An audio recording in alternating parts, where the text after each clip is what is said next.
In the mighty name of Jesus, the Son of the living God. Thank you, Father, in Jesus' name. Amen. Forever in precious to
Praise the Lord.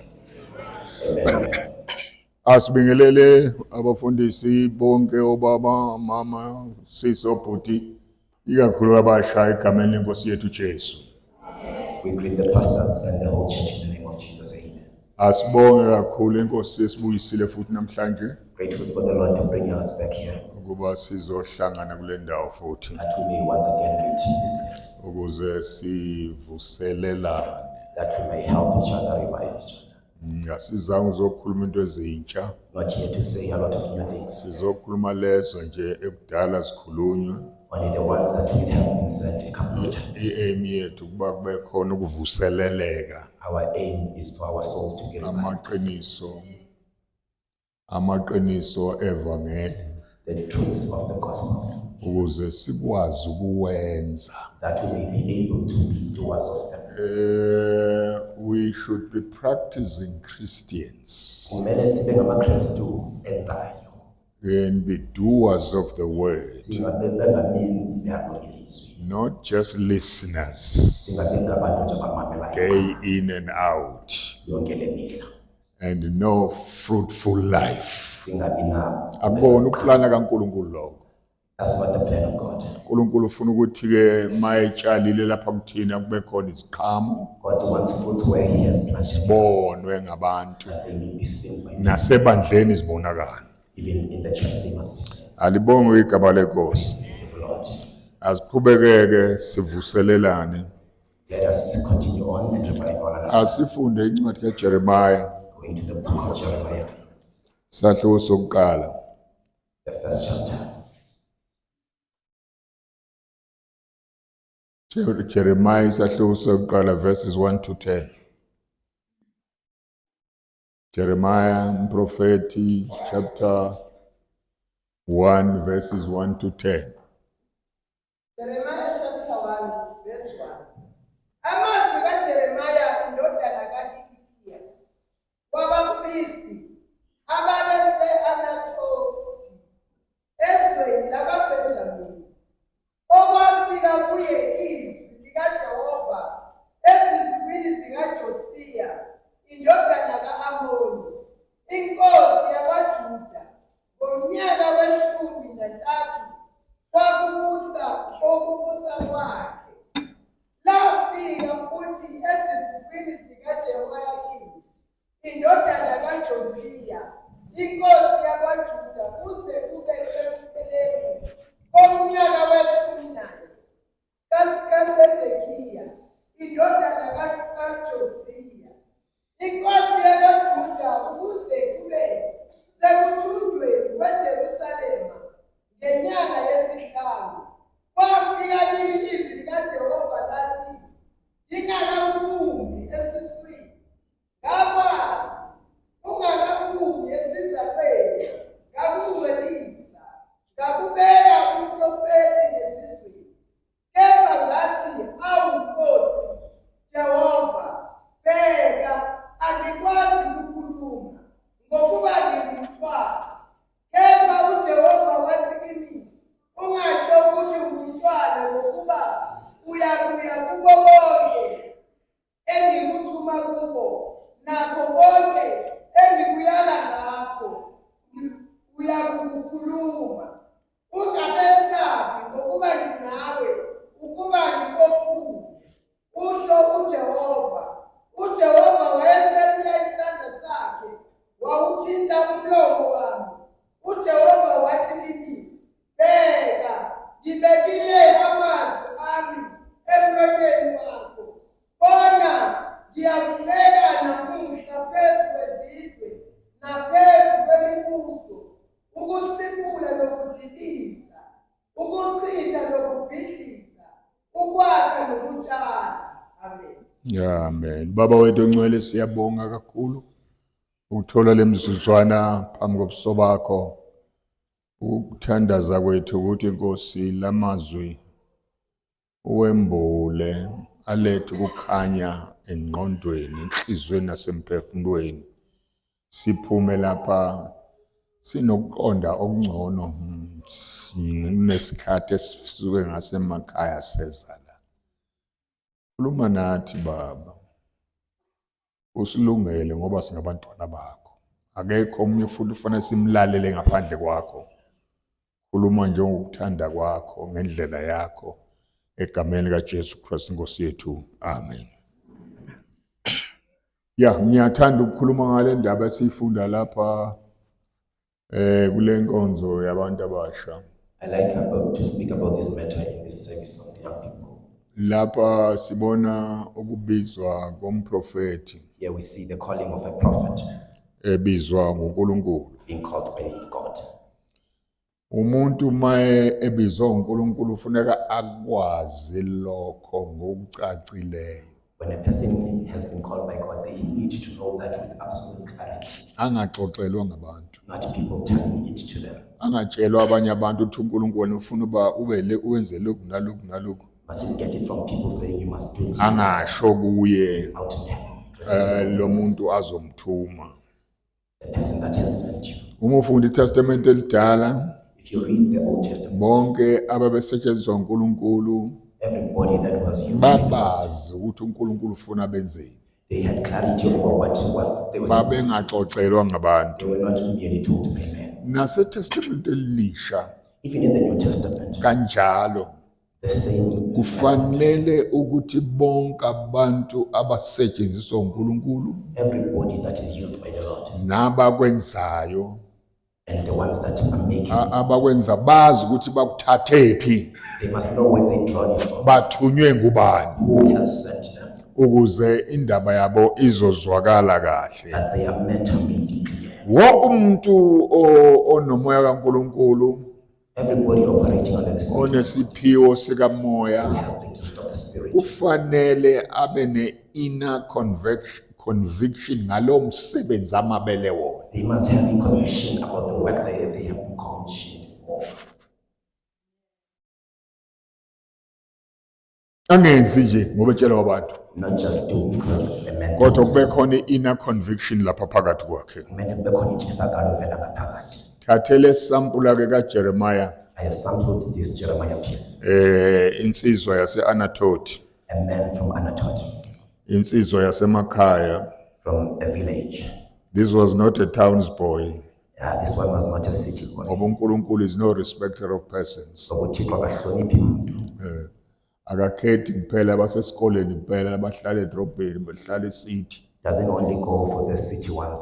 Doesn't blend it. Bheka i-availability yomuntu He deals with the availability of man nokuthi ubekeni kuyena. and what he has put upon them. Nxa sifunda lapha sibuka uNkulunkulu ekhuluma naye. When we read here, we see the Lord talking to him. uNkulunkulu uthi uJeremiah, uNkulunkulu weza kuye wathi. He says that God came to me and said, Okay, yakuzwa lo? do you hear that? Sho njalo lapha na verse 4. That's verse 4. Then the word of the Lord came to me saying, Lafika ilizwi lisithi,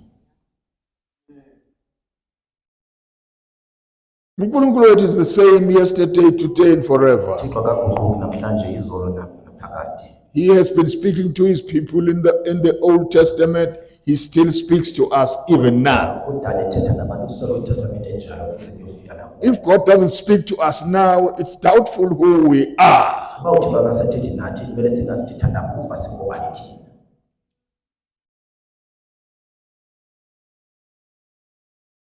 Umzali uyakhuluma nezingane zakhe. A parent speaks, communicates to his children. Uthi uNkulunkulu ke when he speaks to this young man, UThixo ethetha nalo mfana. before I formed you in the womb, I knew you. Ndingekakubumbe esizalweni bendikwazi. Ayikho into eyenzeka la ekusebenzeni noNkulunkulu eyenzeka ngenhlanhla. Nothing happens in your walk with God through just mere luck. Ukukhulunywa esizulwini ukuthi ucilo uzishaye endukwini. In Zulu it says, ucilo ushaye endukwini. Inyoni kucilo. Uthuke nje ukuhlangana. Uthuke kwenzeka nje. Suddenly. Ayikho inhlanhla la. This is not a matter of luck. uNkulunkulu njoba silapha nje silungisiwe. As we have gathered here, we have been prepared. Yilowo nalowo Each one of us elungiselwa inkonzo ethile. being prepared for their specific service. Sezwa? Ngivamisa ukuthi noma abantu bangaba othisha befundisa iBhayibheli basayine uNkulunkulu, they never teach in the same manner. Even if the people, a group of people have been ordained to be Ngoba lo bembulelayo lokufundisa munye kodwa uyabasebenzisa ngendlela eziningi ukuze bariche abantu abangafaniyo. ordained by the same person, but teaching different methods and anointing and places. Uthi uNkulunkulu ke mfana mdala ngakwazi before you were in your mother's womb. He says, even before you were formed in your mother's womb, I knew you. Before you were born, Ungekazalwa, I sanctified you. ndakungcwalisa.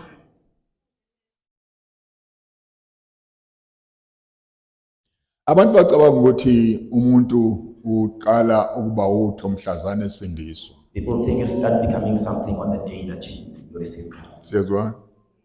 Bathi sekuyaqala. No, akuqali lapho. No, it doesn't start there. Uqala i-relationship yakho noNkulunkulu mawusindiswa. Bubudlelwano buqala xa uphakamisa umzimba. Khana uzoba aligned Then you become nalezo zinto uNkulunkulu akuhlelele zona. with the things that the Lord has assigned for you. Ngoba awukwazi uba aligned nezinto uNkulunkulu akuhlelele ozoba yizo ungakazalwa ngokusha. Because the first step is to get born again before you can die. Uthi ke before you were born, I sanctified you. Nakubalisa ungekazalwa Ngakwenza ngcwele. and made you holy. Another thing, he formed you before he knew you.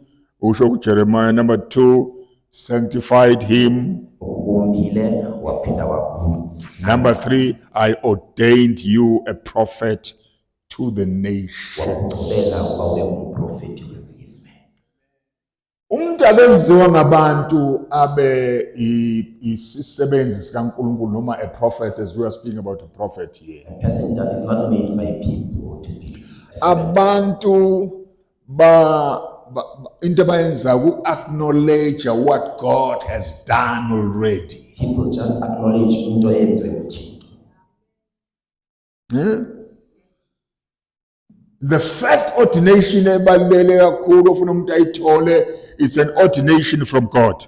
Ucoko lolu oludingayo lolu oluvela kuThixo. Uordainelwa leyo nto uNkulunkulu azokusebenzisela yona. Ucokelwa yona i-assignment that you Jeremiah ke was a prophet to the nations. Jeremiah ke yena bengumprofethi wezizwe. Kwase kuJeremiah ke ngiyanixoxela nje indaba emnandi. Let me tell you Ngiyayizwa kodwa. this is good news. Praise the Lord. Amen. Wase ephendula kuJeremiah ngoba abantu abaneqiniso abaveli baxhuma babheke phezulu ukuthi hallelujah. Because honest people don't just jump up and down in excitement. Jeremiah answered Makukhona uNkulunkulu ayikhulumayo nayambulayo. when there's something that God is speaking over them. Uthi Jeremiah, Jeremiah says, "Oh Lord God, oh Thixo, I cannot speak, andikwazi ukuthetha for I am a youth." ngoba mna ndiselula.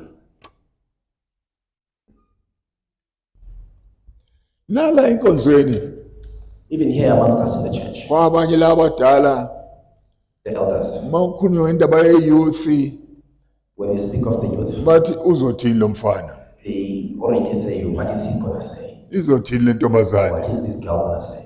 Sana usixakekisa ngey'ngane ezibange sisibangela umsindo. We will stop confusing us with just children making noise. Jeremiah ukhuluma njengabo bonke abafana namantombazane Jeremiah is asenkonzweni. saying the same thing. Athi bakhona obaba, He's saying, I got what there are. bakhona abantu There abadala are people that are old. bazokwenza lo. They are capable of doing this thing.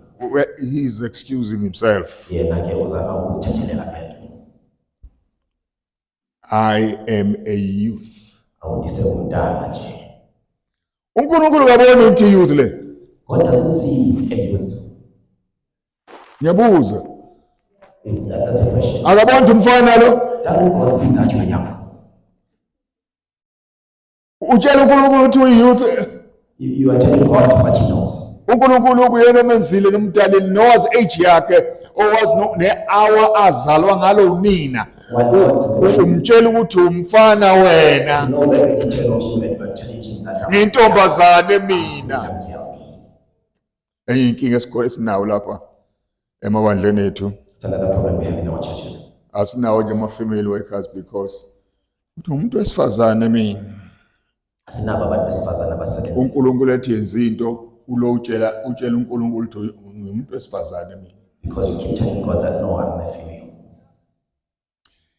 Indaba ye-culture nayo inobulukhuni kakhulu.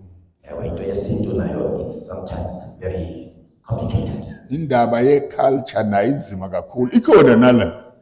Sikhona nale culture sithetha ngayo even amongst us. It's complicated. Ngiba kade nginitshela lapha ukuthi la isontweni lami owesifazane engathi uyaqaqamuka uyavutha phosa organizing.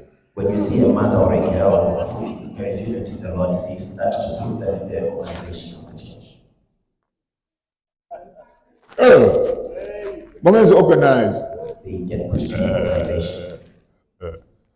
Moments organize naye ke abesele kwebhakuza ke lapha And then she starts to feel herself ezama by organizer. trying to be an organizer.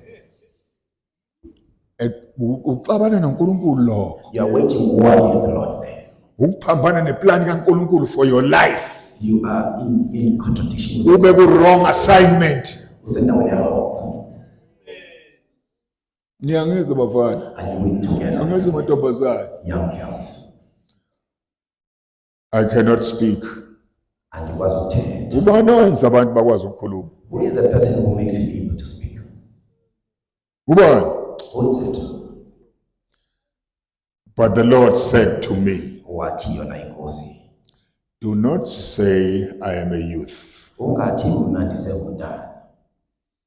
for you shall go to all to whom I send you. Ngoba wena uhamba kubo bonke ndikuthuma kubo. Assignment le. Unikezwe umsebenzi. And whatever I command, Nalonke uthi ndayithetha. and which I command you, you shall speak.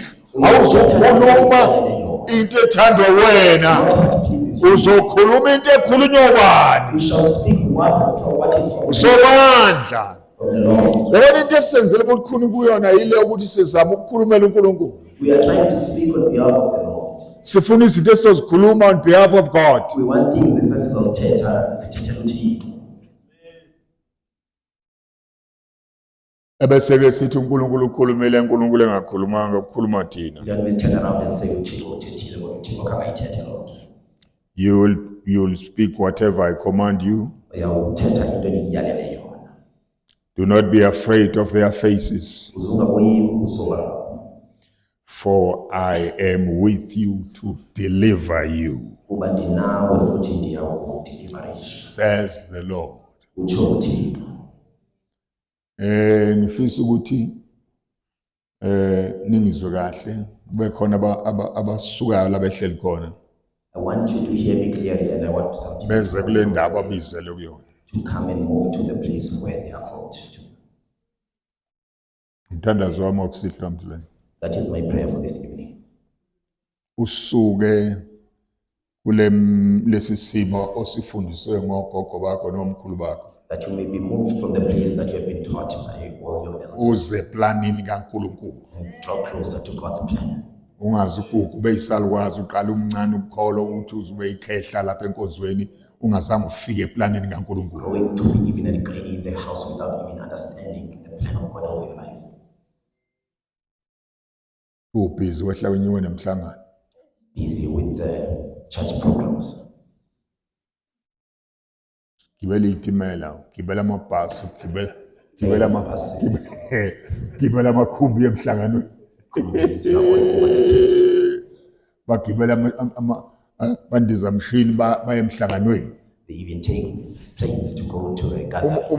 Ubheka indlela yabayihambile akukho lutho olukhona. When you look at where they have traveled to come to, Olukhomba ukuthi labantu sebehambe kangaka. that shows that they have been all over.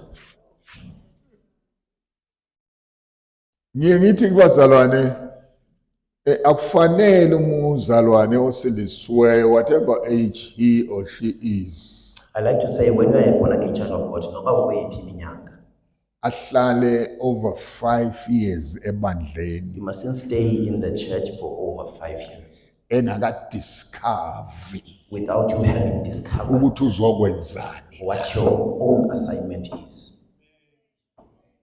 Sanibona.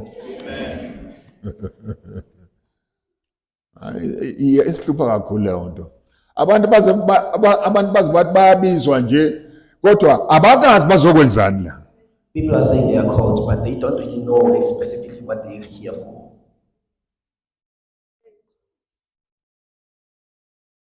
Kade ngitshela omunye umfana wami ngithi musufuna ukuba umfundisi. I was telling this other young man that if you truly want to bafuna be a abafundisi pastor, bonke. they all want to be pastors. Ngithi akusizi ngalutho uba umfundisi. I'm saying being a pastor will not help you with anything uNkulunkulu engakufunanga lapha. if God has not called you in that space. Ngoba laba osonta nawo bethi hayi ubiziwe wena. Just because you hear the voices from the brethren saying, you are called you.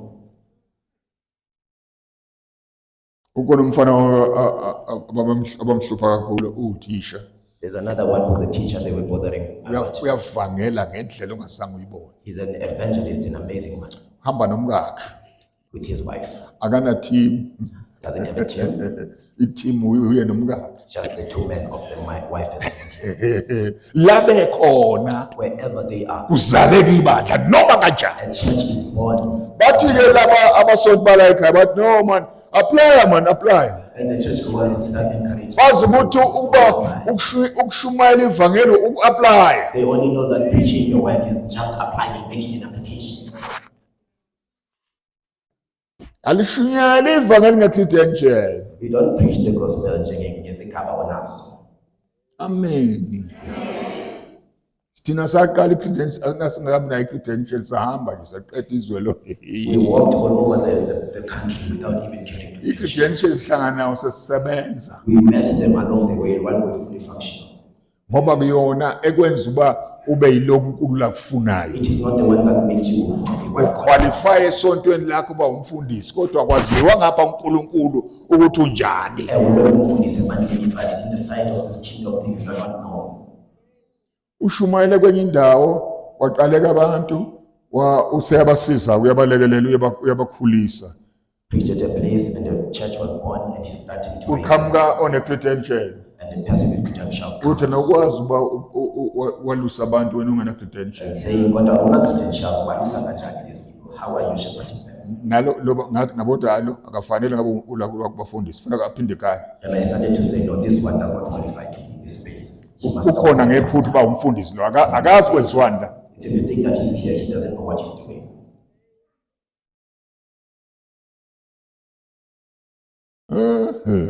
uPhilip wayephethe i-credential eshumayela eSamaria. Did Philip carry the credentials to Samaria? Wakhala amadimoni kuphila abantu. People getting healed. Did he have the credentials of the local church as in Jerusalem? No! Wathola ama-credentials avela ngasenhla. He received them from above. Hallelujah. Praise God. Ngizovala umoya wokuthanda umfundisi. I'm here to silence the spirit of just pursuing to be a pastor. Ngiyawuvala ngegama likaJesu. Shut me down in the name of Jesus. Abantu abasetshenziswa uNkulunkulu ngokuthanda kwakhe. By the Lord according to his will. After all like umuntu bangavela angene field nje. A person just get Ubeka ashaya lapha sebenza ntambama hamba ushumayela hamba umsebenzi ukhule they will just go. esebenza They are still working wrong. akhishwe idemand And in demand, yomsebenzi the demand of the awuqalileyo. work he has started.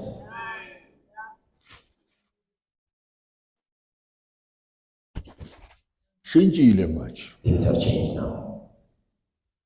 Uthi uNkulunkulu we And the Lord is saying, I have set you ndikubekile, set by God, ukubekwa uThixo, sanctified by God, ukuhlanzwa uThixo, ordained by God, uqhotshwa uThixo, appointed by God. ukubekwa uThixo. Before people acknowledge him, uNkulunkulu oqala amphasise umuntu amenze abe yilokhu afuna kube yikona. Before people see that thing in you, it's God who has to see it and makes you. Kukhulunywa eBhayibhelini ngokuthi babanika i-right hand of fellowship uba bahambe bawushumayela ivangeli. They were given the right hand of fellowship to go and preach the gospel. Bahamba labazane bekhululiwe ngabazalwane uba bawushumayela ivangeli bethi hambani inkosi ibe nani.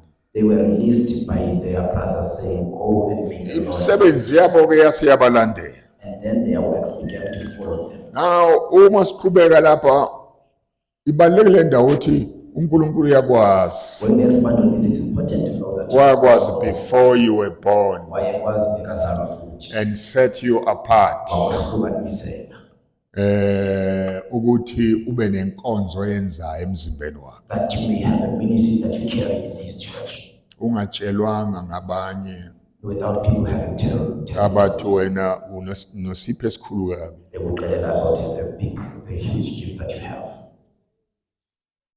Hayi wena ayi lapha kuwe ngibona into enkulu kabi. I see something big in you. Now uzuyizwe lento ngoba utshela lo baba la. Yeah, you start to also see it yourself because he's telling you. He had a clear message from God. Wayenomyalezo ocacileyo ovela kuBaba. I-excuse esiyibonile lapho verse 6. Sesiyibonile ke ngendlela ebezithethelela ngayo. It's a natural behavior of all those omofunda iBhayibheli abeTestament. No, Moses had that excuse. Qhelekile ke bantwini ababiziweyo noMoses wayenayo lo excuse. Wathi nginamalini. Wathi hey now ndiyathi uNkulunkulu wathi hayi ngizomtshela leyo nto ngiyayazi leyo. God is saying hey but I already know about that. Asive sithanda ukumtshela uNkulunkulu into azaziyo. We like to tell God about things he already knows. Angifundile Nkosi. Hey but I'm not learned. Mina ngeke ngilungu. uNkulunkulu ukuthande ungafundile unjalo ngoba uzokusebenza yena. Uzokwenza. He's going to make you shaky. Hallelujah. Ngoba nje senasikhathi sokuya esikoleni uzokufundisa. You have time to go to school. He is the teacher. He's going to teach you. Uma uya esikoleni uyofika nini e-university?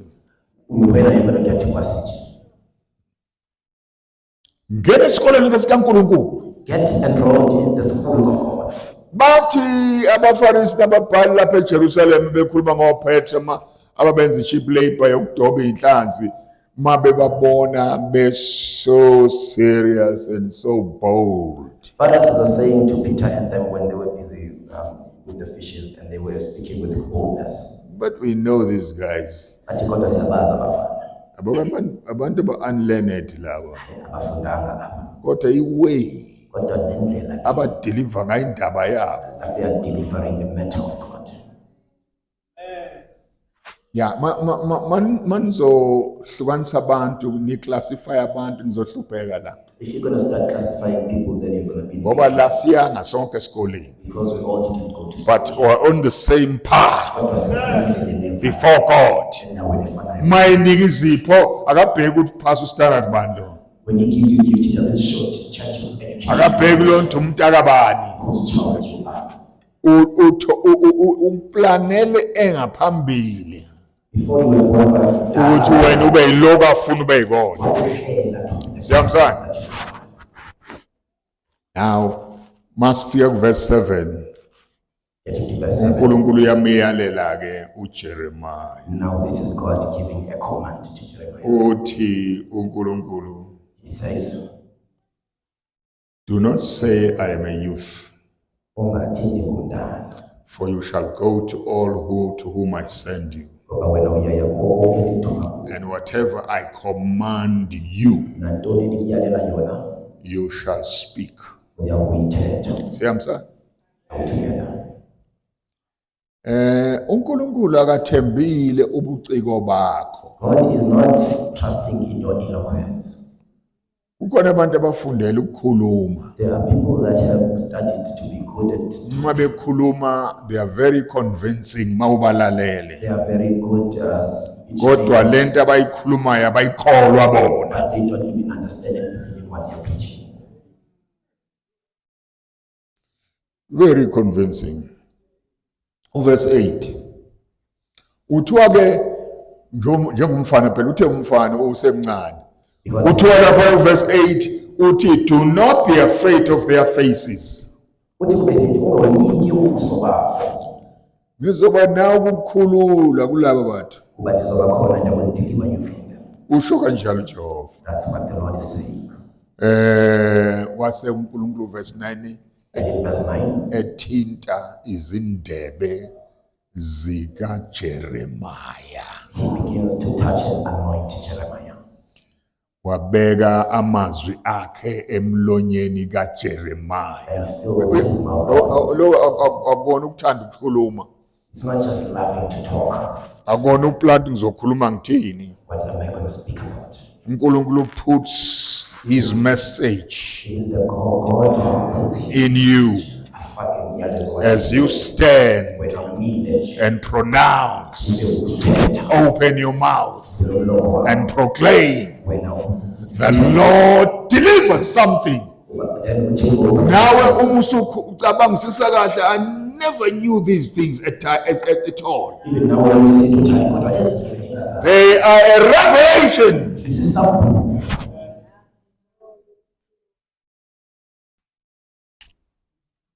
Yakhona injumela siyishumayela siyiplani siyibhale kahle sizibhale kahle. Yes, there are some well-prepared sermons that we preach. And follow normal hermeneutics yonke leyo nto. Yonke lento nje yamashumi nathi silandele. Silandele kahle iformat yokwenza intshumayelo.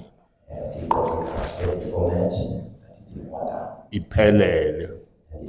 Uma uyokuthisha wakho bezokuphasisa kunika 100%. Kodwa ingasebenzi la.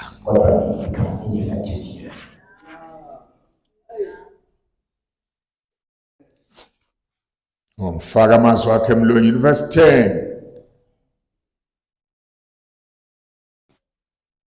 Seqedile ngayo uNkulunkulu manje. Verse number 10. Funda lapha sisi.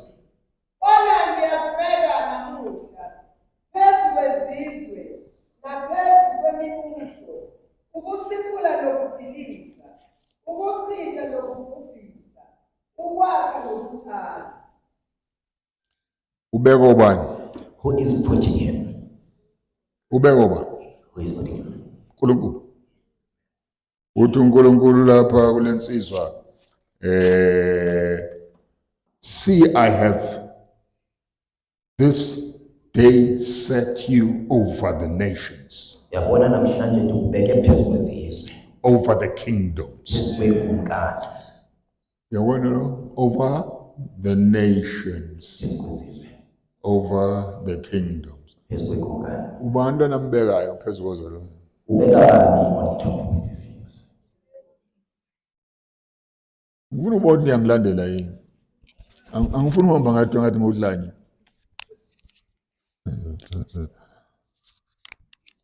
Ubani nambeka phezu kwezizwe? uJeremiah uyini? Umfana. Is a young man. Mfana nje. Bakhona abantu abangcono noJeremiah la esontweni. There are people that are better than Jeremiah in the church. Kukhona obhuti abadala bakhona lapha enkonzweni. All brothers in the church. Kukhona obaba lapha akudala babakhona la esontweni. Fathers that have been in this church for a long time.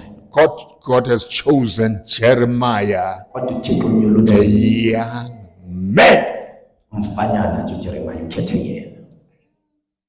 Sanibona.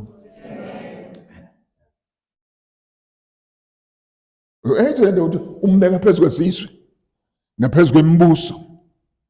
Kingdoms and over nations. Akabekwa isonto Not the elithile. church putting him over. Akabekwa iconference. Ayayogova imbekileyo. Akabekwa ivote. Ayakavotelwanga. Khona abangene ngamavoti. There are people that care. Khona abangene ngoba bezalwa ngosibanibani. Some using their surnames. But Jeremiah Kodwa yena Jeremiah. is set Yena ubekiwe. by God Ubekwe uThixo. over the nations, Kuzo zonke izizwe. over the kingdoms. Nekumkani. What a wide scope.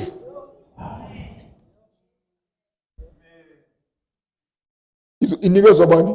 Who is being given this? Inikezwa umfana. A young man. Hallelujah. Are you ready? Amen. Are you ready? Inikezwa bani? Jeremiah. Mhlawumbe ne too big wena. Awusaziboni umfana. Mhlawumbe wena umkhulu uzibona ngathi usesemfana. Useyena umfana wena. You're no longer a young man. Asho umfana webull bread. Wathi ngikhatheli kuba umfana.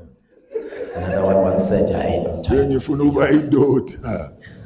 I want to be a man. Odle bull bread.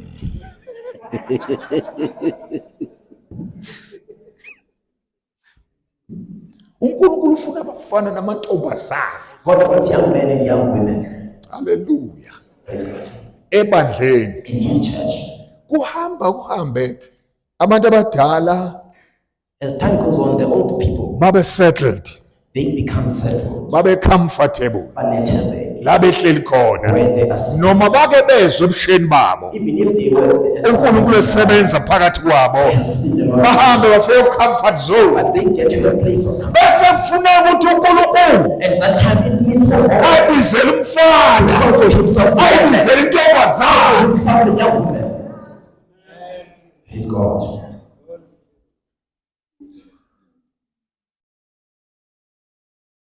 La kwasomlandela sekuyisi isikhathi, Here in this church, that time has arrived. la sekuyisi isikhathi. It is that time. Uma thina how many years ago I don't know, ngisakhumbula. Mina ngasinzwa umuntu 19 years. I was 19 years when I accepted the Lord as my Savior. Ngiwase ngomkhulu nje manje. And now I'm this old man that I am. Abantu esiqale nabo lapha abasachayi ngale unqawe. People that we started with are no longer smoking the same pipe. Sebehamba ngeslow. Now they are dragging their feet. Sebe. Shaya ngeslow moya bathi kahle inkomodo kahle. Wasijaha nje usaphi. Hey, why are you rushing us? Where are you taking us? Bayabezongixoxela bathi bakhala labo bathi hey wena ufunani isonto lolihamba kahle isonto. They are busy telling me, but you, what are you doing in the church? Kusho abafana bathi laba obaba laba ontangayini laba bathi ufunani. What are you still doing? Isonto lihamba kahle. At the church, there's nothing wrong with the church. What are you still doing? Besho libheda linje. They are saying in this state that it's in. They are saying it's fine. Awuyebheda man. No, the state is not healthy. Ngabe sihlala kwazi kwamanje sisakholwa uba sasithole ngesifinga lesikhathi njengalesi. Sasibeke sihlale We were not going to stay. ukuba kwakwenziwa lento enziwa manje. If the church, the state of the church, Abantu behle benyuke nemhlangano nje kuphela. with people just being happy, Behle benyuke nemhlangano nje kuphela. Akufundi akho Bible study. there is no Bible. Akwenziwa lutho. Akucheke ukuthi wasinzwa kanjani wena. Follow up on how you got saved. Sikhululwa abantu ezintweni ezibabophile. People have been set free from the things. A lot of deliverance Amusakhululwa. needs to happen here. Kufuneka abantu akhululiwe kule ndawo. Praise God. But ililungile isonto komuntu usoyixakekisa usumdala. And they're saying, Bamkomonde, what are you still doing there? This church is fine. Mangisaphila nje ngizokhonkotha njengobhovu omdala. I will back this for as long as I still live. Like an old dog. Ukuze labafana bami bathole lento esayitholayo. That my young men may catch this thing that I was. Hallelujah. Praise God. Alibonge igama lenkosi. Iscope is very wide. Inkulu lento enikezwe Esinikezwe so that we have been given. njenge New Testament church. Njengenkonzo yeTestament. Angizolibala uverse 10 ke uphethe indaba enkulu. Verse 10 ke inkulu, there's a lot that it's packed with. Uyabona uNkulunkulu mayevusa young people in an establishment endala njengale yethu. You see, when God is raising new people in an old establishment such as ours, Babonakala ngathi ba rebellious. they look like abantu abangamameli umthetho. Befuna uNkulunkulu. While they are looking for God, Kubonakala kwasebekhathele. to those that are tired, Engathi izingane ezifuna ukwenza isonto elisha manje. it looks like the church are trying to take over and open. Akho sonto elisha. And there's no more church here. It's the renewal of the truths of God. It's the revival of the truths of God.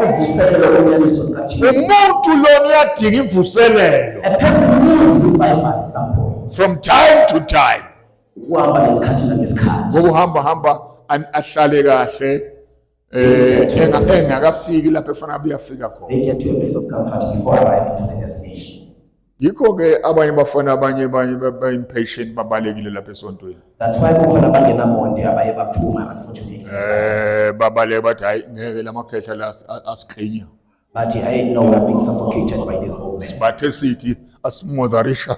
When we try to jump, basibuyisela phansi. Umbone lo muntu ofake ungena ikhanda lakhe ebhodleni elinamanzi. And you see the person putting his head in a bottle full of water. They advertise Iliad. Advertise Iliad. The suffocator by Lapotini. Ikhanda lisebhodleni elinamanzi. The head is inside the bottle of water. Abafana bambanye bezwela ukuthi hey madre siyafala. That's what they experienced. That's suffocation.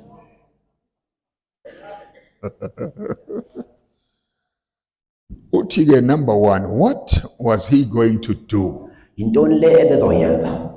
Number 1, root out. Eyokuqala kusiphula. Umfana. A young man. A young person, a youth, kube yona esiphula izinto ezirong ezila esontweni. One who is supposed to approach things that are here in the church. What a tough assignment. Kodwa it is possible. Mayivela kuNkulunkulu. Ungayisukeli nje ufuna ukuyenza leyo. Ngoba nabo uphethwe ukuphethe. Ngoba uNkulunkulu ekhulumile, and make sure God has spoken to you. Whatever you do. Kuthiwa mfana boy root out. Into eyila inkonzweni. Things that are in this church. Number 2, tear down. ASP ni diliza. Or pull down. Diliza. Okwesithathu, to destroy. The third one, creature. Number 4, to throw down. ASP ni overthrow. diliza. Even these things are very serious. Baluleke kakhulu izinto. Are very serious. Kukhona abapriest lapha. There are priests in this place. Kukhona abasaddusi nababhali. Akhona amaSaddusi and Bhals. Kukhona abendle upriest bakhona la. People of the house of priests are here. Kukhona abaprofeti la. Prophets here Abakhona. that are here. Kodwa kubizwa le ndodana. Kodwa this young man is the one being Ubizwa kwenza lokho. for this assignment.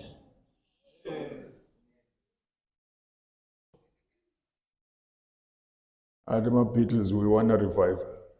Bathi bafuna ivuselelo. Nangana izwa lo. Have you heard that one? Yama Beatles, niyawazi. Beatles. At we want a revival. Bathi bafuna Angazi ivuselelo. ngoba bezizwa yini. Babefuna imvuselelo yani yasasi. We don't know what revival they were looking for. Now, la, hey, siyathandaza ukuthi la, Now I'm praying that here, la, right here, ngoba ngitheni nina njoba ulapho nje, God has an assignment for you. I said as you are sitting here, uThixo ukhona umsebenzi akubekele. Sezwa? Njoba hlala phansi nje. Awuzabe uzohlala lapha uzoqhubha inqubo yaseAssemblies of God. You're not here to just push the program of us. Yezwa kodwa. No. Number 1, njengoba ngibona ngimele lapha nje. As I'm standing here, I'm responsible to God before my denomination. now you're responsible to go for a battle. Before my conference, I'm responsible to God. Because le ministry ngiyenzayo ngiyifumene kuNkulunkulu. I've been assigned by God. I'm answerable to God eventually. Isonto lami loba lingekho The church will not pray. during the time of accounting. So angihlehli. I am not going back. I have no excuse ngezinto engizikhulumayo. And now you excuse of the things that I'm speaking.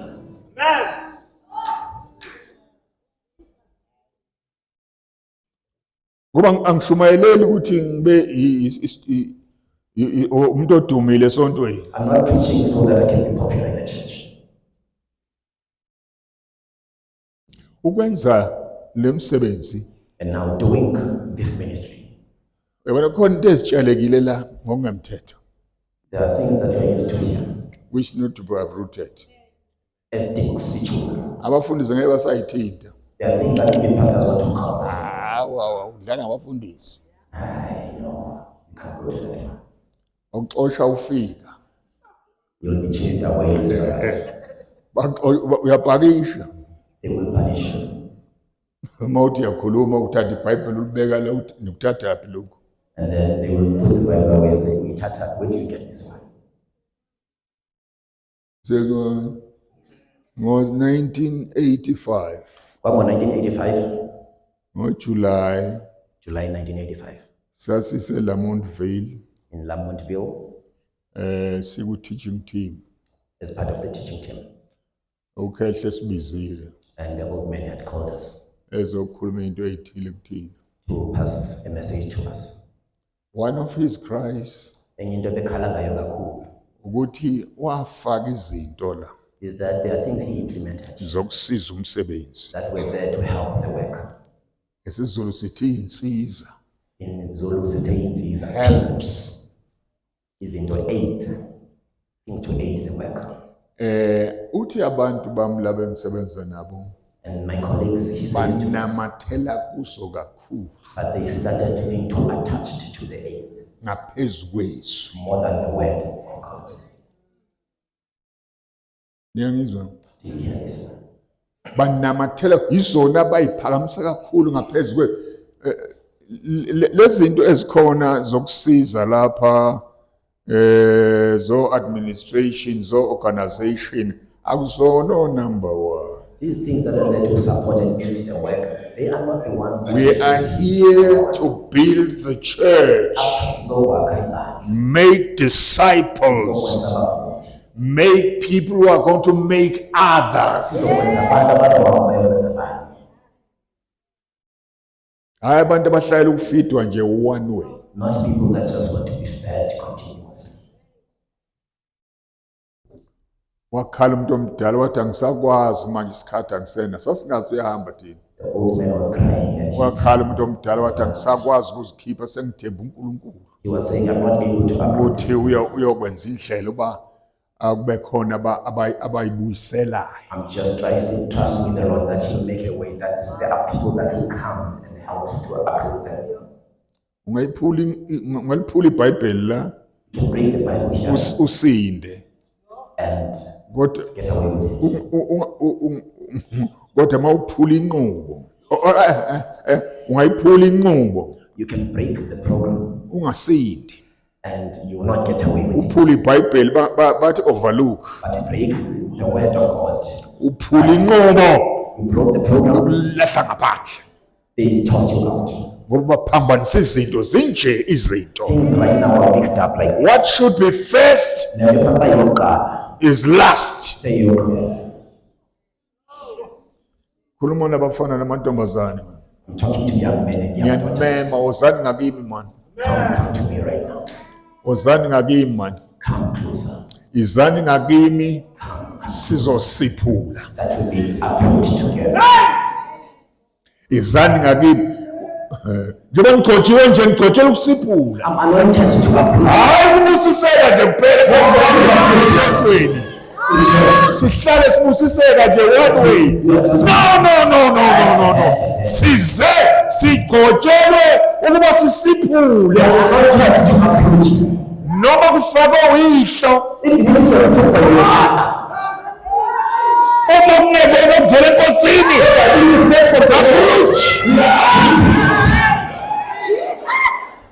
Noma kufakwe umfundisi wakho. this is from your own pastor.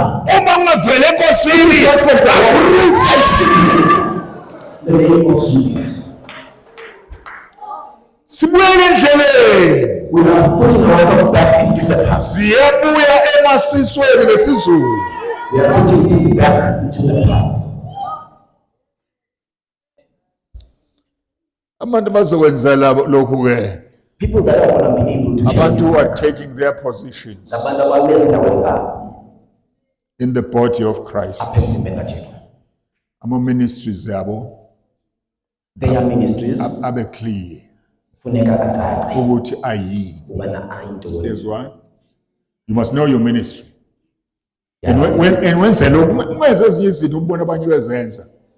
Wenze lama ministries le ministry uNkulunkulu akunikeze yona uyibayeke abanye benzokwabo. yazi inkonzo yakho xa go No competition. asicompete. Praise God.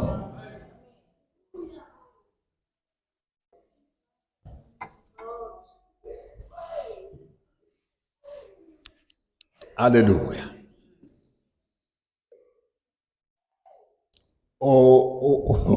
Ngitheke laphana ke kwaIsrael ke Bendithi kwaSirayeli uJeremiah uYeremiya ukufuneka ahlikize iestablishment endala. kwakufuneka echithe isakhiwo esidala, an old establishment. Lezo kodwa niyezwa izinto bezibukeka zihamba kahle kanti uNkulunkulu azihambi kahle. Things look good in the eyes of men, but to God they were not. Abantu bethi kuhamba kahle konke kodwa uNkulunkulu athi hayi akuhambi And kahle. people were saying they are in order while the Lord was saying no, things are not in order here. Ukwenza lo msebenzi in an old establishment, To do this work esakhiweni esidala it's not easy to be a good person. akululanga ke uba ube ngumntu olungileyo. Umuntu oprophetic Umntu onesipho sobuprofeto akanazi ihlobo kunzima uba abe nazo ii-friends ebandleni eselilidala in a church, in an old established, ngoba wembula izinto zabantu, because they start to speak about things of people. umbula ubuze They bebandla reveal the nakedness of the church lapho lingenzi kahle khona, when the church is not functioning well, elibuyisele endleleni efaneleyo putting it back on its original path. ngoba sebehambe ngale ndlela for a long time. Because selilide ithuba behamba ngale ndlela, getting used to this. Ngizonitshela ukuthi uNkulunkulu wants to bring change here. Here to tell you that Uthixo wants to bring change on the down. Lela asingasali ngoba uNkulunkulu besenzile saba ama-catalyst esibusiso eSouth Africa. Uthixo ebesenzile Sanibona.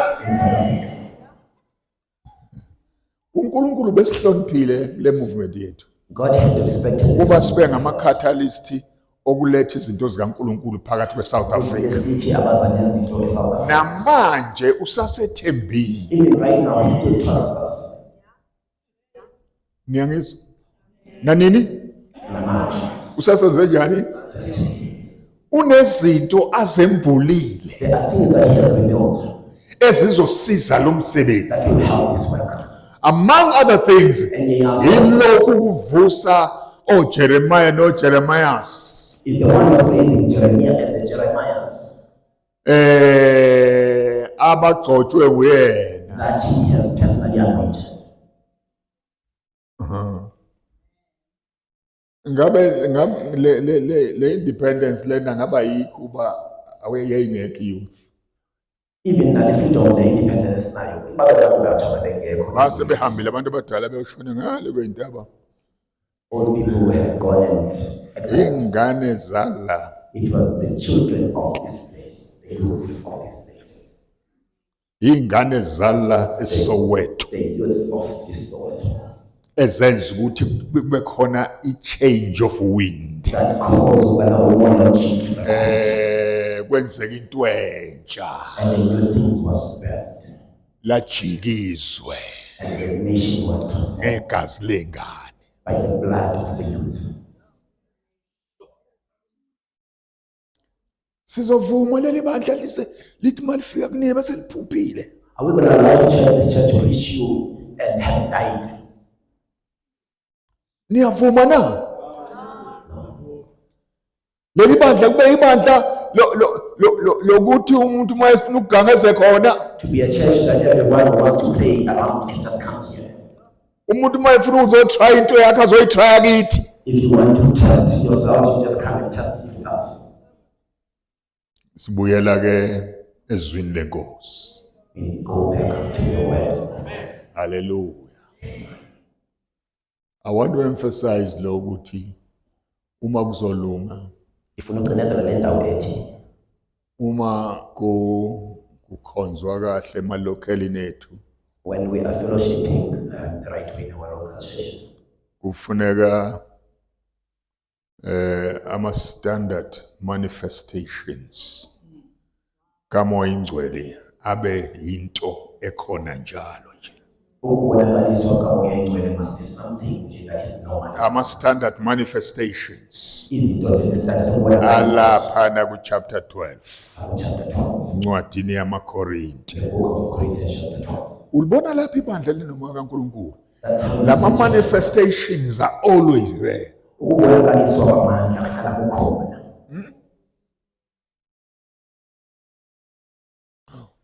Unifuna nginifundele? Aniwazi? Corinthians chapter 12. Aniwazi? Makorinto okuqala chapter 12. Okay.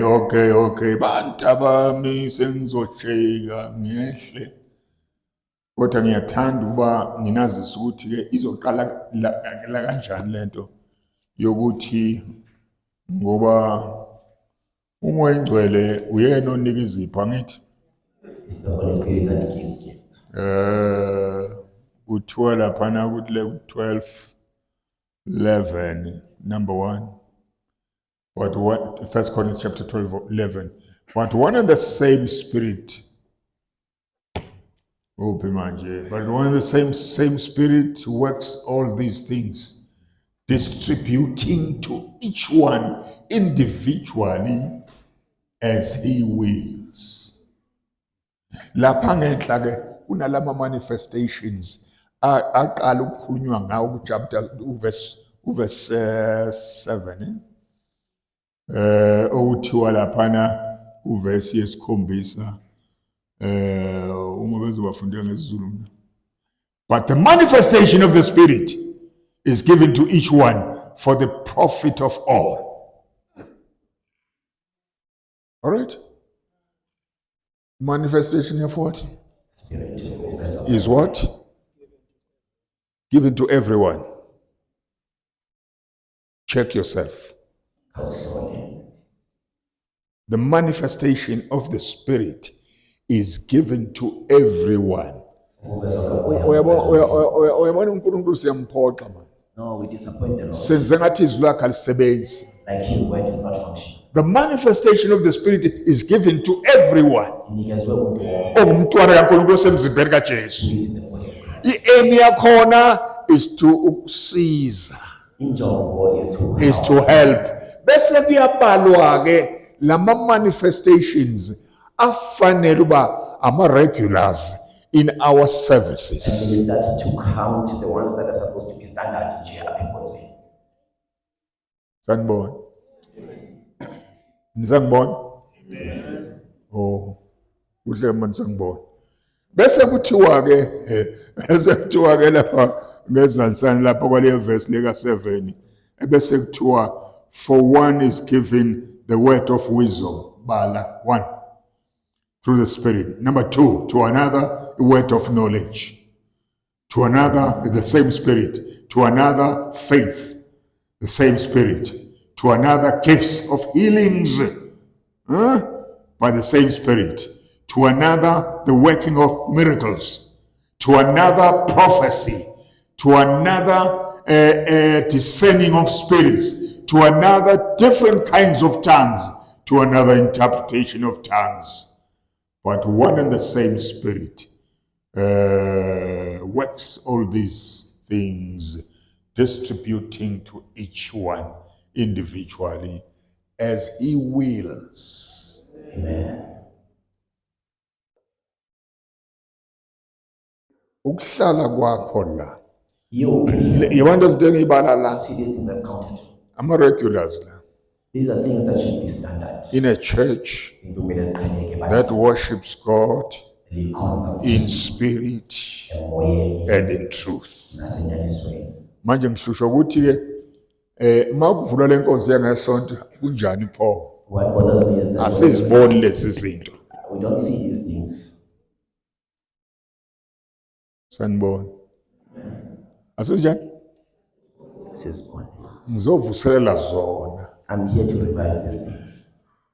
Nawe be part of this. that you also ube ingxenye yale. Engage, in other words, Nawe engage nazo. ukuze kukhona osiza ngakho noma i-word of faith noma i-word of wisdom.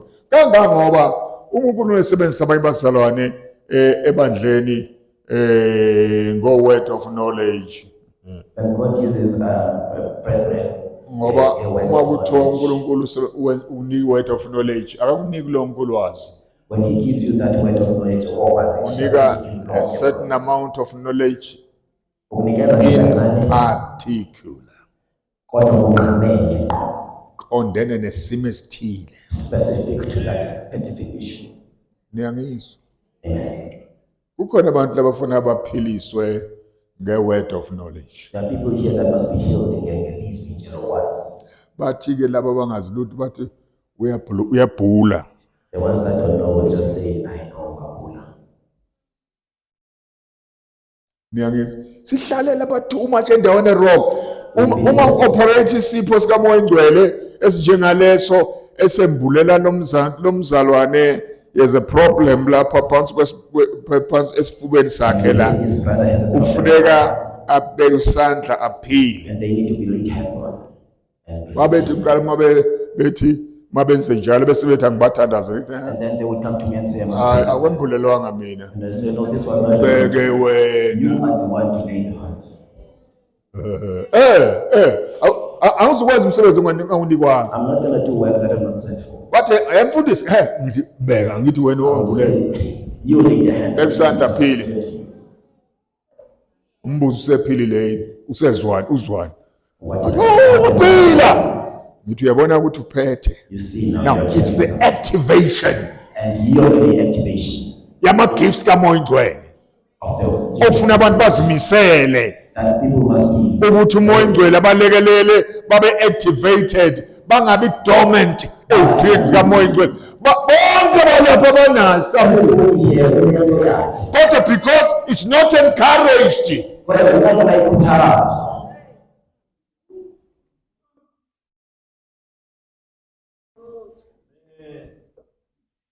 Amen. Jeremiah, uNkulunkulu ufuna ukwenza into entsha. God wants to do a new thing. Uthi Isaiah 42 verse 9, behold, the former things have come to pass, and new things I declare. Before they spring, I tell you them. Amen. Hallelujah. Praise God. Uthi mayiqhubeka athi even hidden things, and you did not know them. Ziyavezwa They manje. shall be made known. Behold, I will do a new thing. Now it shall spring forth. Shall you not know it? It's time for a new thing to spring. It's time for a new move of the Spirit of God in this movement. Hallelujah.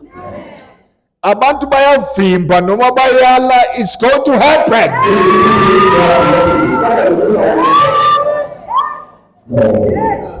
Because it's God's time. He's doing a new thing. Esingakaze siyibone zizovela ngoba isikhathi sazo before the great revival.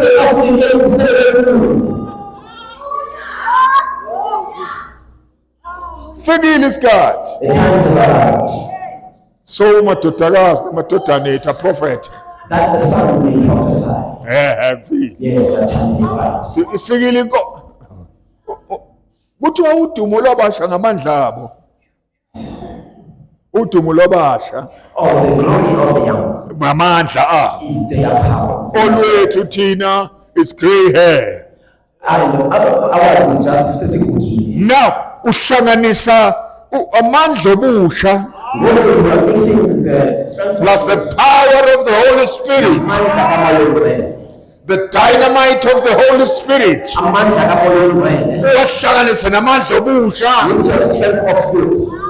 kuchitheka izinto ezikaSathane ezikhona ngoba kukhona izinto ezila The things that are here, ezidinga uJeremiah asiphule they need Jeremiah to approve engaplananga, without having plans. anointed by God, told by God, commissioned by God to uproot them so that the church can move forward.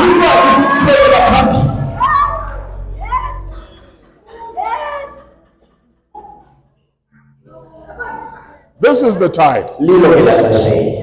This is the time. This is the time. Ungabusasala. Don't get left behind. Hallelujah.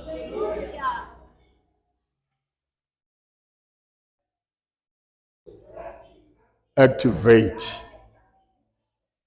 what is in you. Sebenzisa lento engaphakathi kuwe. Hallelujah. Ayizufika isikhona. Ayayiziphezulu seyikhona already. Abantu bayaqonda kusazofika. Maybe you are expecting to It's arrive. there. It's already here. What you've got to do is to act on it Into ozoyenza wena kufuneka uyisebenzise as it prompts you. as ivela nje. Hallelujah. Isikhathi soJeremiah Ixesha soYeremiya noJeremiah besifazane oYeremiya even the kuba female babuyisele ibandla endleleni. that they may restore the church to Isikhathi salobo manje it's time for us ube intombi nezizwe zakithi to gather them into the young men. sisibuyisele They endleleni, must restore us to our way. sihamba phambili They must lead us. ziphethe ibhena Leading with the salvation. of salvation. Hallelujah. Praise God. Are you ready? Ngakulungele na? Noma usafuna ukusonda? Oh, wena usafuna you just want to check. Are you ready? Ngakulungele na? Noma ufuna ukulandela nje ungathi uhamba landela uyapi? Landela wathi uyapi? You must follow that woman Ukuze wazi ukuthi usetshenziswa uNkulunkulu. that you may be used by the Lord. Alibonke igama lenkosi. Praise be to the Lord. Hallelujah. Hallelujah. Hallelujah. Hallelujah. Hallelujah. Hallelujah. Hallelujah. Hallelujah. Hallelujah. Hallelujah. Hallelujah. Hallelujah. Jesus.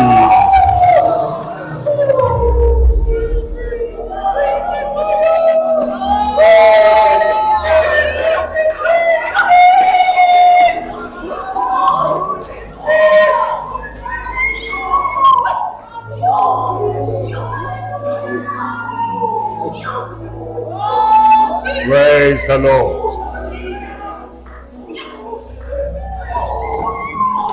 Obani abathi That I say now, mina ngifuna ukungena kule team kaJesu I want to enter to this Jesus team ayilungisayo. that he is preparing.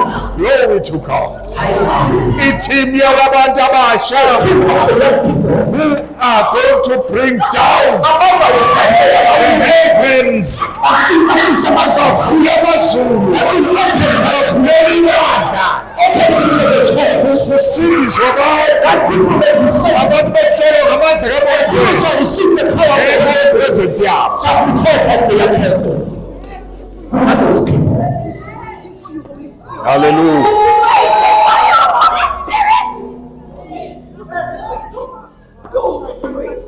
Hallelujah. Baba, egameni kaJesu. Egameni kaJesu. I declare in the name of Jesus, I declare ukuthi i-blessing yakho yehlele kule ndawo ngamandla amakhulu labafana namantombazane ahambele ngendlela entsha uze Kubonakale ipresence yakho kule ndawo. Uphalamise. Bahambe. In the name of Jesus. Sweep over them. Sweep over them. In the name of Jesus, I pray. Amen.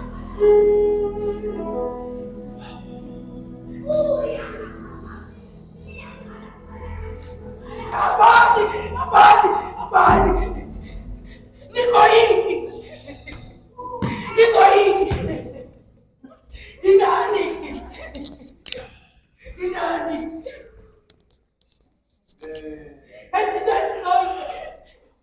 Niko hiki.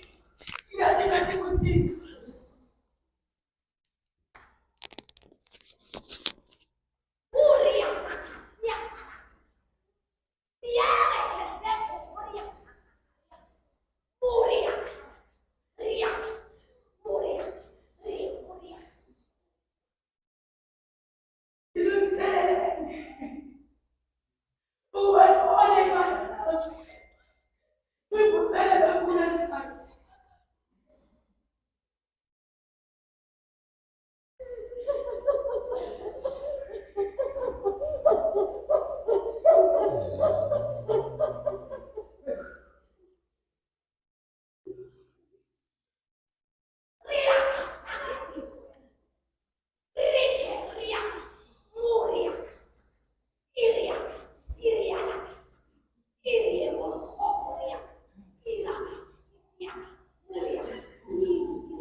Jeremiah, if you wait, Jeremiah, hold on later. you will wait forever. o tlo leta forever. Jeremiah, if you wait for someone to say it's time, Ge o ka letela motho o mongwe gore a tla go botse gore ke nako, you will wait forever. o tlo leta go fihlela o sa feleng. Nobody understands the calling of God upon your life. Ga gona motho a understanda go pitšo ya modimo bophelong ba gago. It is time you rise up and do what God calls you to do. Ke nako ya gore o emelele o dire se morena modimo a go biletseng sona. If you come to church and you wait for somebody to bring God, Ge o tla kerekeng gore o lete motho mongwe a tliše modimo go wena, you will wait forever. o tlo leta bophelo ba gago ka moka. You have to bring God to church. O tshwantse o tle le modimo o mo tliše kerekeng. Uma besivala ngapha, When they close this side, sizoza naye from home. we will come with him from home. And yena uzofohla And he will maneuver. anyakazise indlu. He will shake the building. Uma ngisa naye, When I come with him, he will take the sermon Theater, and bring the message. because we are forced, because he maneuvers. Jeremiah uzosipula. Jeremiah, you will approve. If you want to be loved in this life, You will wait forever. stand up and do it. No one will be able to stand in front of you. God will fight for you.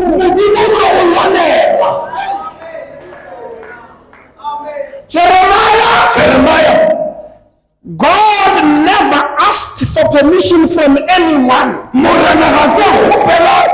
Wherever this generation does not want smart people.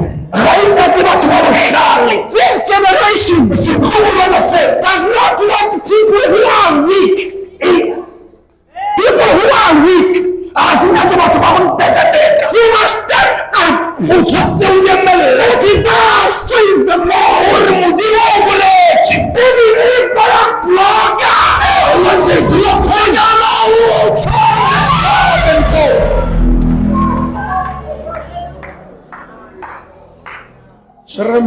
Jeremiah, you were born to uproot. You were born to tear down. Sometimes, for us to go back to God, we need radical people. For us to go back to God, we want people who say, I don't want to be favored. I want to serve my master. Disappear. I don't know how many people are coming from different churches here. Mtanam, if your local church is dead, it is your fault. You can go back. Umala fika ngo-10. Fika ngo-9. Come at night. Let the fire. Bafika ngo-10. If they come at 10, Group yourselves. we Fika ngo-9. come at 9. Little no one will stand here. If he does not have anyone from the Lord. Sikatela ubusonta. Of just fellowship. Abantu bangena bagula. People can see them. Baphuma bewasi. Jeremiah bakhona. Jeremiah.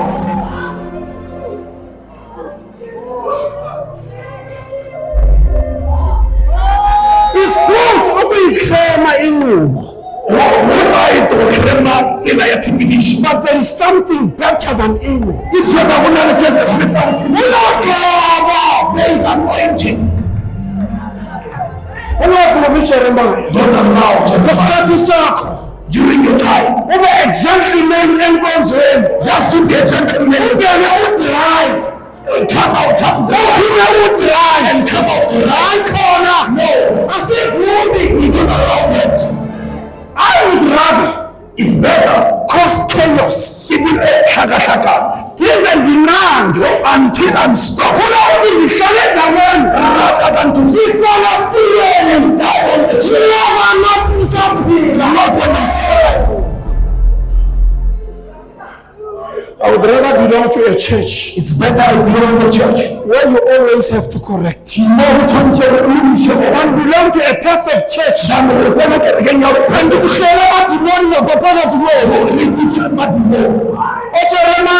Jeremiah, it is time to pull out. It is time to pull out. It is time to break down. It is time to tear down.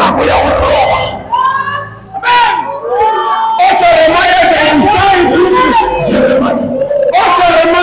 Jeremiah, they decide what God says. Do you know what Jeremiah was to figure out? Be prepared for the whole week. I'm not going Jeremiah. I'm teaching and because Jeremiah,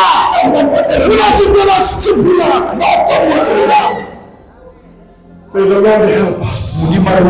Let us all just stand us. Can we all pray? Let us all pray. Can we all pray? In the name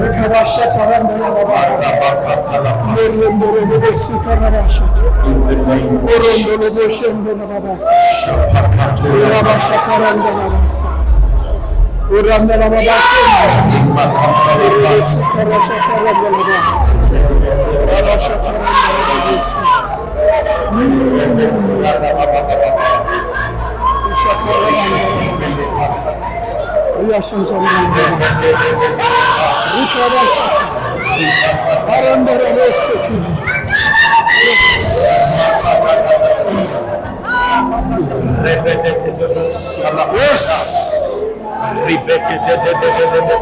I want you tonight to start moving around. Young people, let's move around. We are now beginning to shake kingdoms. God has placed us over kingdoms. Let us move around. As we pray in the spirit, let's move around. We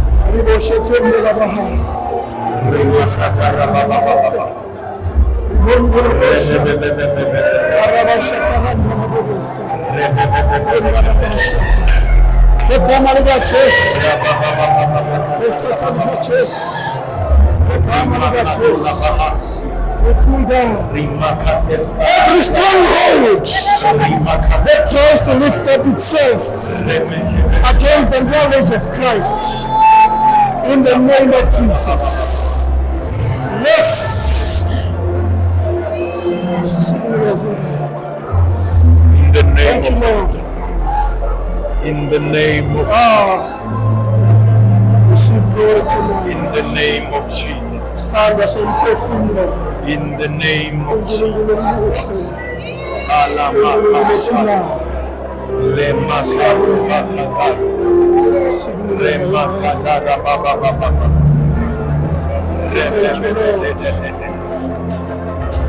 Spiritual impartation tonight.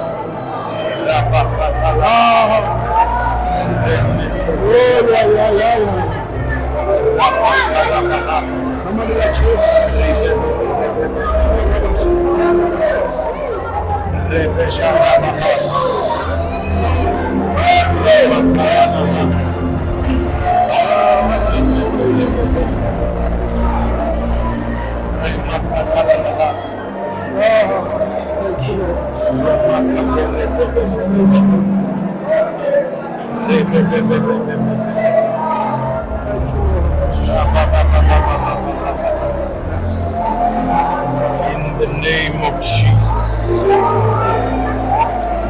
In the name of Jesus. In the name of Jesus. Elevate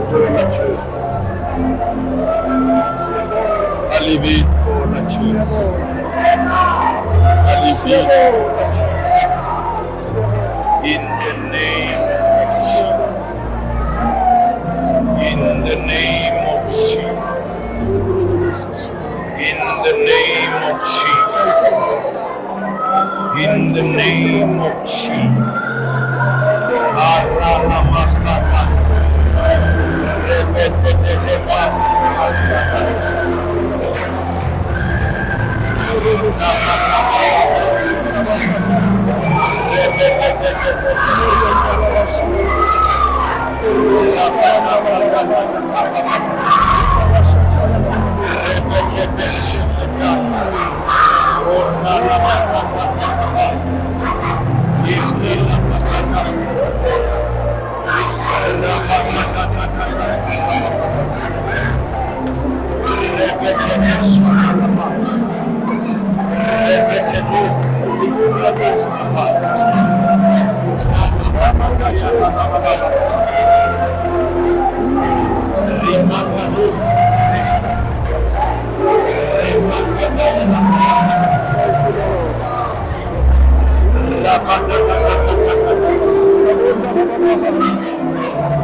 In the name of Jesus.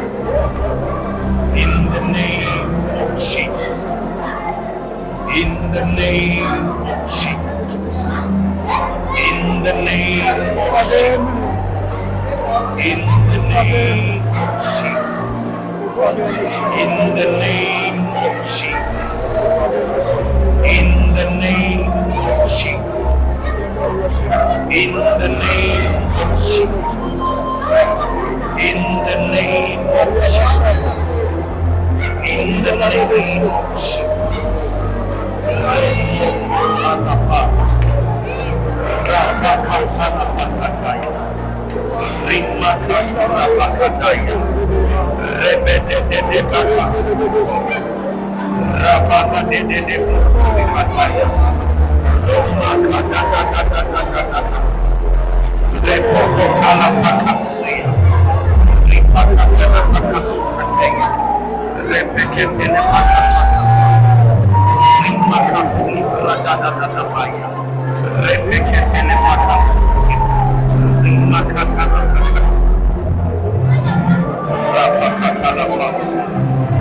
the name of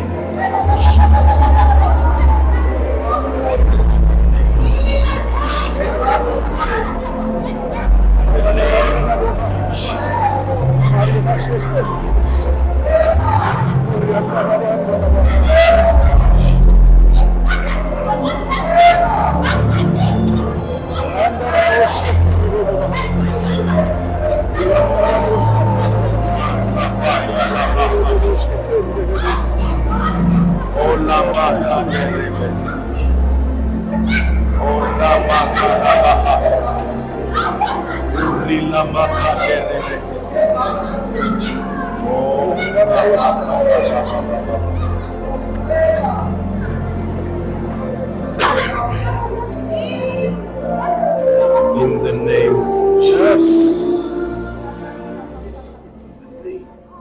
There is power in the name of Jesus. There's deliverance in the name of Jesus. There's breakthrough in the name of Jesus. There is pulling down in the name of Jesus. There is deliverance in the name of Jesus. So Jesus.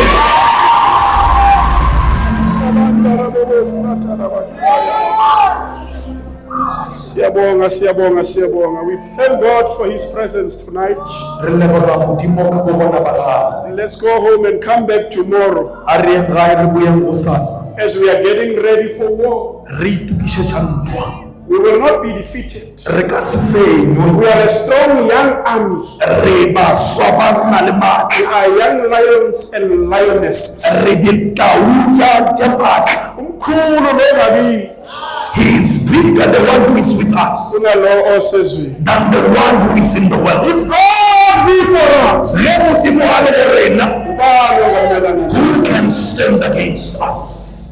Surely goodness and mercy shall follow me Shall follow me all the days of my life, all the days of my life, and I shall dwell and I shall dwell in the